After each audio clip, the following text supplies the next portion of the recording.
The wind howled across the Nebraska plains, carrying the faint cry of a girl no one seemed to hear.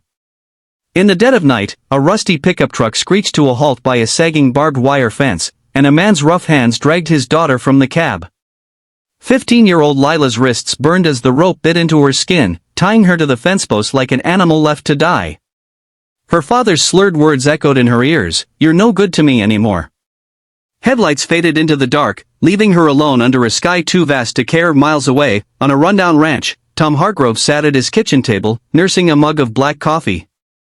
At 52, he was a man carved from solitude, his weathered hands telling stories of a life spent wrestling with the land. His wife, Ellen, had passed a decade ago, and their only son had left for the city, chasing dreams Tom couldn't understand. The ranch was all he had left, but it was dying, cattle sold off, fences crumbling, and debts piling higher than the hay bales in his barn.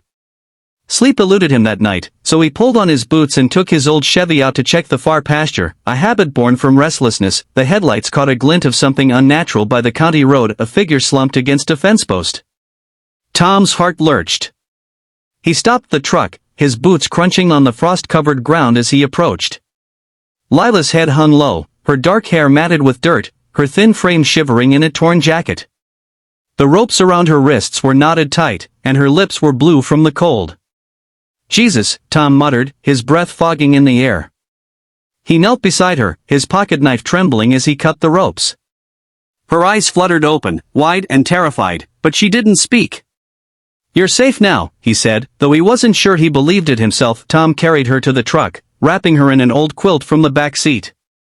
Back at the ranch, he set her by the wood stove, boiling water for tea while she stared blankly at the floor. Her name was Lila, she finally whispered, but she offered nothing else. Tom didn't push. He knew pain when he saw it, knew it in the way her hands shook, in the way her eyes darted to the door like she expected someone to burst through.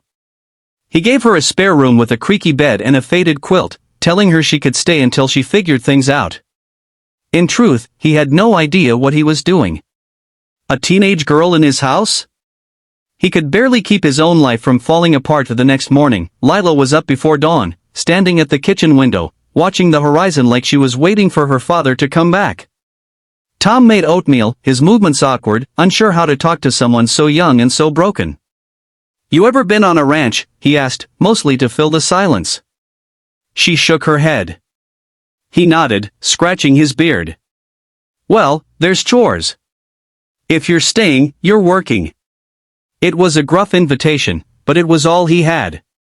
To his surprise, she followed him to the barn, her sneakers sinking into the mud. Lila was no natural at ranch work. She flinched at the cows lowing, fumbled with the pitchfork, and nearly toppled a bucket of feed. But she didn't complain, and Tom noticed the way her jaw set when she struggled, like she was fighting something bigger than the task at hand. Over the next few weeks, a fragile rhythm formed. She fed the chickens, he fixed the fences. She mucked the stalls, he taught her how to check the cattle for signs of sickness. They didn't talk much, but the silence wasn't empty. It was the kind that grows between people who've seen too much to need words. The town of Willow Creek buzzed with gossip when word got out that Tom Hargrove had taken in a stray girl. At the feed store, old men in overalls whispered about that poor child and what kind of man leaves his daughter like that. The sheriff stopped by, asking questions about Lila's father. Lila's answers were vague. She didn't know where he'd gone, didn't want to. The sheriff promised to look into it, but Tom could see the truth in his eyes. A drifter like Lila's father was a ghost, impossible to track. Social services called, talking about foster care, but Lila begged Tom to let her stay.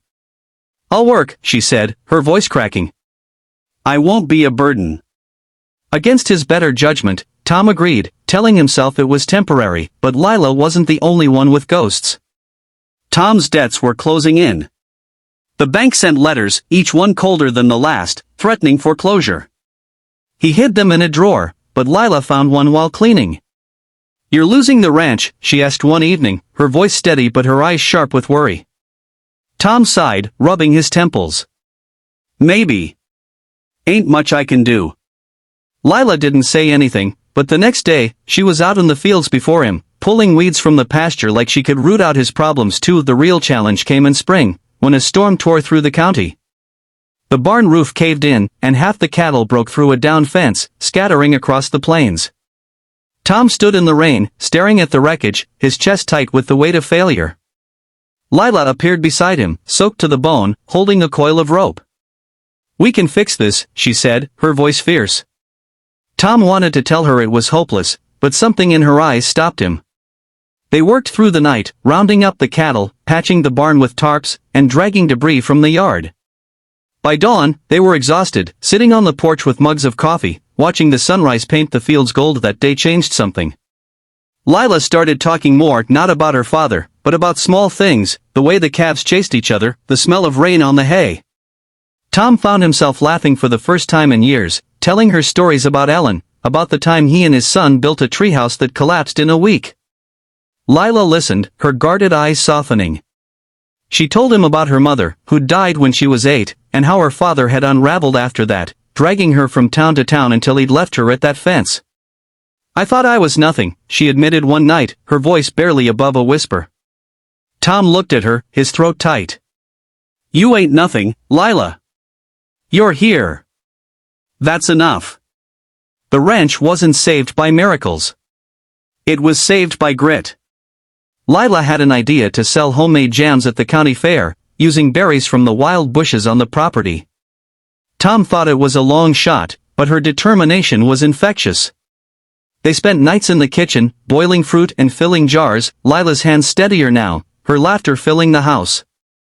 The fair brought in enough to pay off one of the bank's demands, and word spread. Neighbors started buying, some out of pity, others because Lila's jams were damn good. A local co-op offered to stock them, and Tom used the extra cash to fix the barn properly, but the real turning point came when Lila's father resurfaced. A letter arrived, scrawled in messy handwriting, demanding she come back to him. Lila read it alone in her room, her hands shaking. She didn't tell Tom, but he saw the change in her, how she stopped eating, how her eyes darted to the road again. When he found the letter crumpled in the trash, he sat her down. "You don't owe him nothing," he said, his voice low but firm. "This is your home now, if you want it." Lila cried then, the kind of sobbing that comes from a place too deep for words. She stayed. By summer's end, the ranch was still scrappy, but it was alive.